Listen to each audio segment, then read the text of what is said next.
Chunming Paper, the largest paper manufacturer in all of China, has collapsed. We're talking about a national giant, 600 billion yuan in debt, factories across half the country, contracts with global giants, and over 10 million jobs tied to its supply chain. Gone. Just like that. No bailout, no media outrage, no government rescue. And here's what's even stranger. Beijing stayed silent. No emergency task force, no press conference, not even a ministerial statement. Because behind the scenes, something bigger is happening. This wasn't just a bankruptcy, it was an execution. Chunming didn't die of market failure. It died because it no longer fit the plan. So ask yourself this: if the Chinese state is willing to let its biggest factories rot in silence, what else are they willing to let die next? Chunming Paper was never meant to fail. It was China's largest paper manufacturer, a national champion. The company operated across 7 provinces, controlled over 10% of the country's paper output, and had direct links to Amazon, Alibaba, and every major packaging line in between. Its collapse in 2025 wasn't just a bankruptcy. It was a strategic burial. The numbers were brutal. Chunming lost 74 billion yen in 2024, over $10 billion US.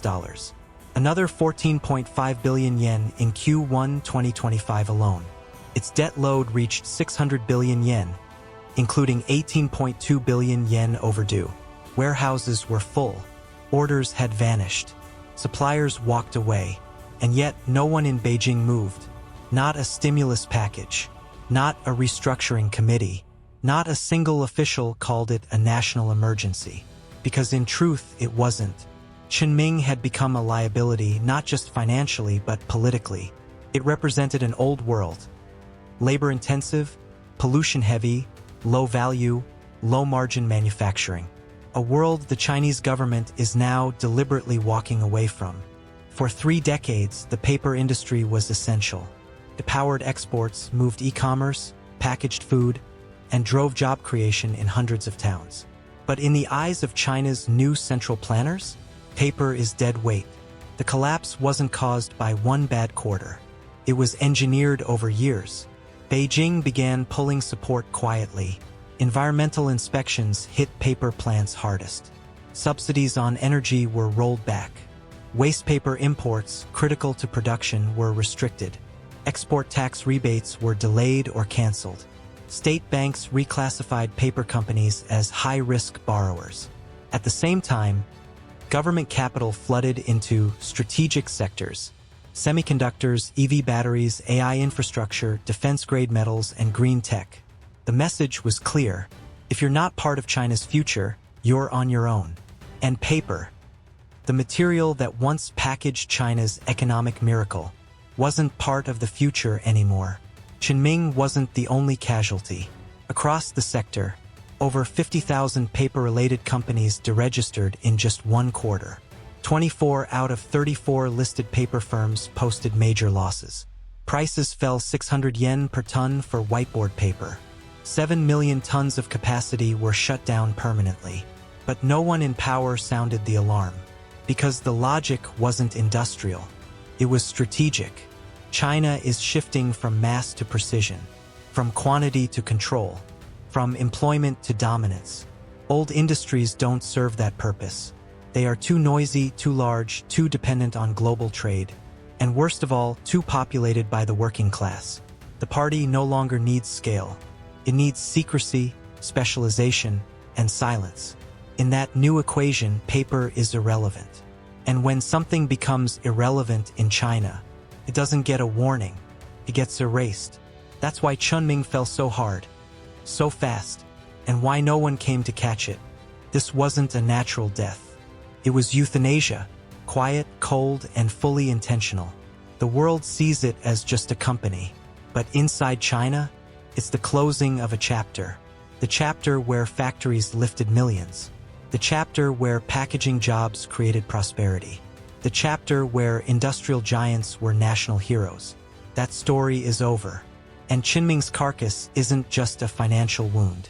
It's a tombstone for a model China no longer wants and no longer needs. Open a Chinese newspaper, and you won't find the word collapse. Not for Qinming paper, not for the paper industry, not for the tens of thousands of workers it left behind. Instead, you'll find softer phrases: structural adjustment, supply-side reform, optimization of outdated capacity. The message is clear. This isn't a failure, it's a plan.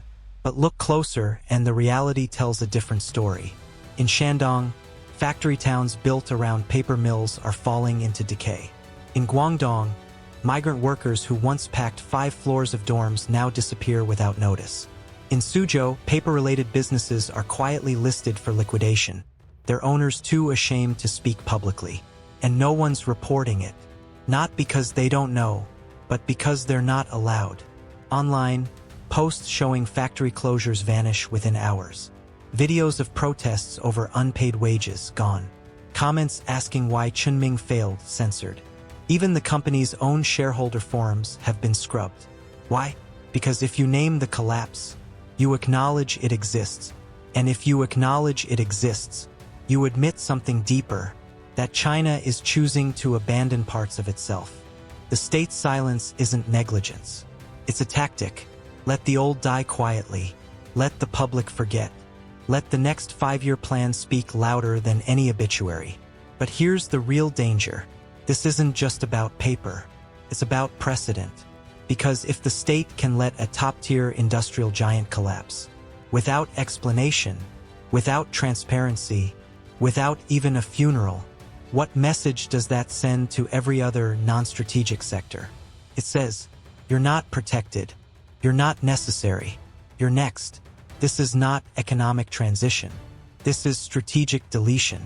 And those who built the industrial base of China, who worked the lines, printed the boxes, drove the forklifts, are being deleted with it. No headlines, no hearings, just quiet exits. The world sees charts and headlines. China pivots to high-tech. Investment in AI surges. Carbon neutrality targets accelerated. But behind every new buzzword is a closed door. And behind that door, a sector left to rot. Qinming paper is not the end of an industry. It's the start of a doctrine. One where efficiency outweighs history, and silence replaces accountability. The collapse of China's paper industry may look like decay, but in truth, it's design. The Chinese Communist Party isn't just reorganizing its economy. It's rebuilding its hierarchy of control. And paper? It was never going to survive that blueprint. Let's step back. For decades, China's growth strategy was volume-based. Maximize exports, saturate global markets, flood production at scale. In that era, paper was king. It wrapped the goods, labeled the shipments, delivered the receipts. But that era is over. China is no longer trying to be the world's factory. It's trying to become the world's irreplaceable core. In semiconductors, clean energy, critical materials, and state-aligned digital ecosystems. That shift isn't just about technology. It's about concentration of power. The old economy, built on paper, packaging, and people, was too messy, too decentralized, too labor-reliant.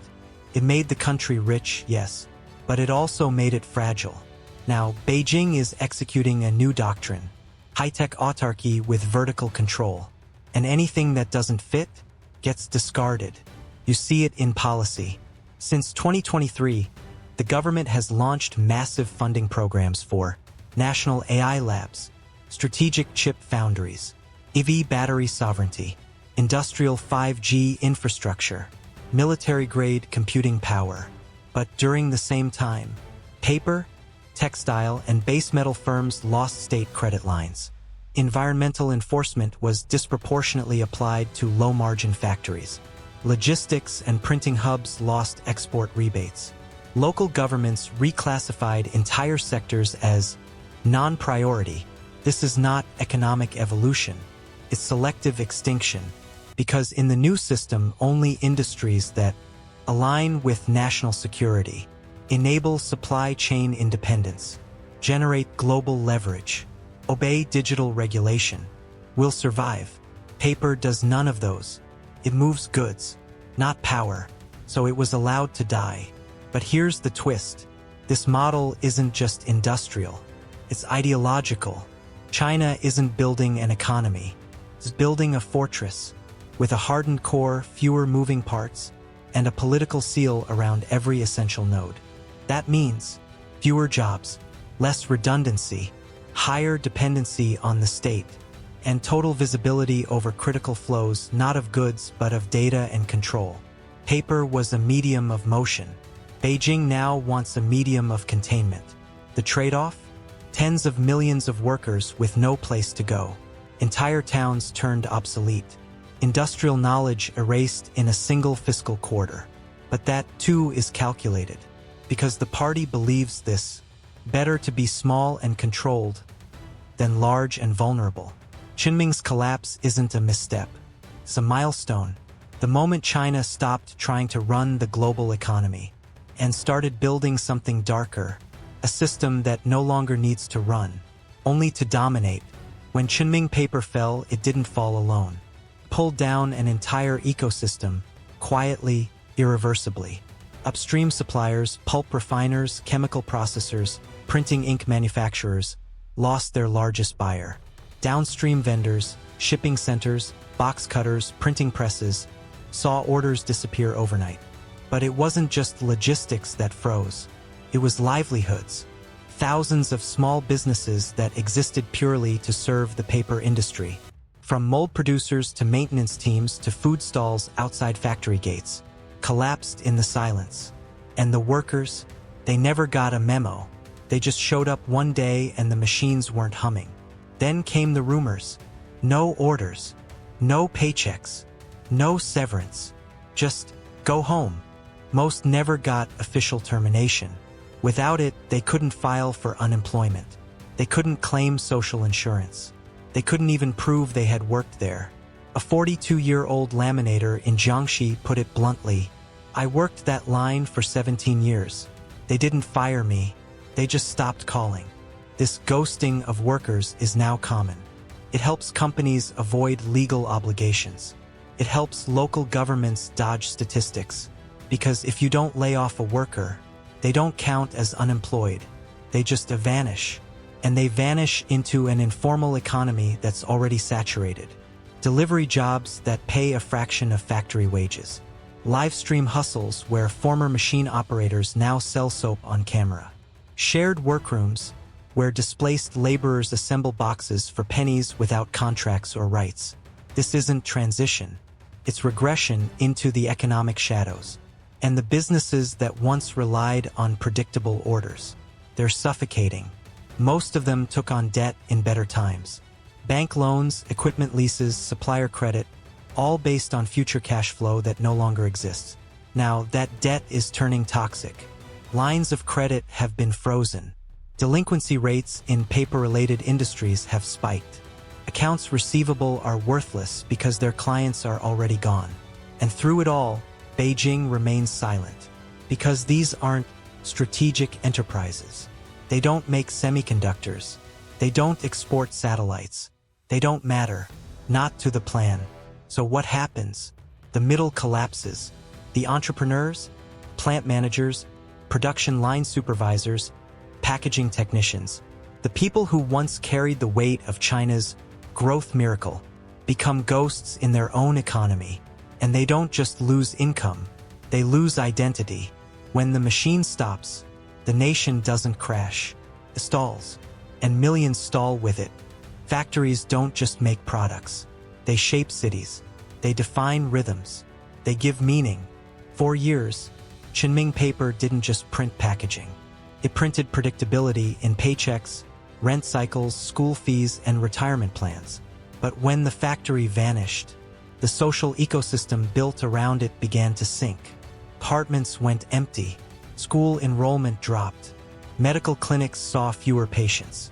Even traffic slowed, not from better infrastructure, but from the disappearance of daily life.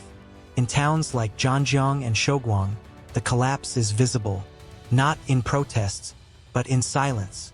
Young couples who once saved for weddings are now splitting apart under financial strain. Migrant families are returning to rural provinces, not for opportunity but out of necessity. Elders who once relied on their children's factory incomes now face uncertain futures. Birth rates, down. Divorces, consumption, frozen. This isn't just economic cooling. It's social suspension.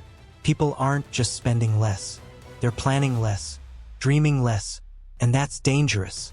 Because for years, China bought social stability through growth.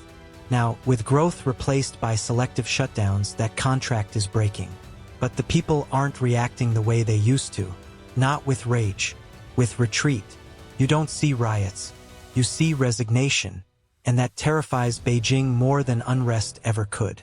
Because resignation means detachment. From the system, from the future, from hope. And the state, no matter how powerful, cannot govern an economy of ghosts. What makes it worse is the narrative vacuum. There is no national mourning for these industries. No speeches, no documentaries, no lessons learned. Just deletion. And deletion breeds paranoia. If the paper sector can disappear without warning, what about textiles? What about furniture? What about you? When citizens can't tell who's safe, they assume no one is, so they pull back. On investments, on plans, on participation. And what remains is a society running on momentum, not belief. A system with visible power, but invisible decay. And Qinming is not a cautionary tale. It's a prototype of how a state can cut a sector and erase the lives inside it without ever saying the word collapse. The trains still run. The satellites still launch. The data still flows. But in the towns once powered by paper, the silence grows louder. No headlines, no outrage, no recovery plan, just locked factory gates, flickering neon signs, and families pretending tomorrow still looks like yesterday. Qinming paper is gone, and with it, a piece of the system's soul. Because when a nation begins to delete its own industries without mourning, what else is it willing to delete? The answer may already be written, not on paper, but in what's no longer printed. The question is, who reads it before they're erased too?